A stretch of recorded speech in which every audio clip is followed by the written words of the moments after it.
আসসালামু আলাইকুম। অরবরই স্থানীয়ভাবে এটি নইল নামে পরিচিত,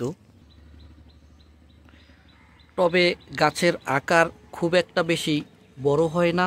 মাটিতে এর উচ্চতা বেশ লম্বা হয়ে থাকে, ফলন কম, আকারে বেশ বড়, স্বাদটা টকযুক্ত।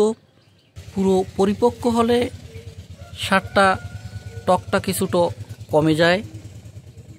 এটি একটি কলমের গাছ, ফলগুলো থোকায় থোকায় হয়, এর বোটা খুবই নরম। ফলের পাশাপাশি গাছটি ঔষধি গুণে সমৃদ্ধ।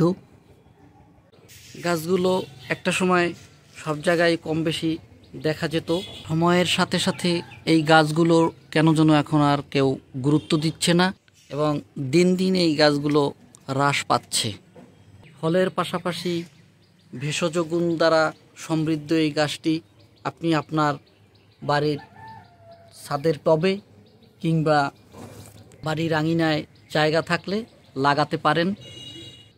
গাছ উপকার ব্যতিরেকে কখনোই আপনার ক্ষতিসাধন করবে না। গাছ লাগান, পরিবেশ বাঁচান।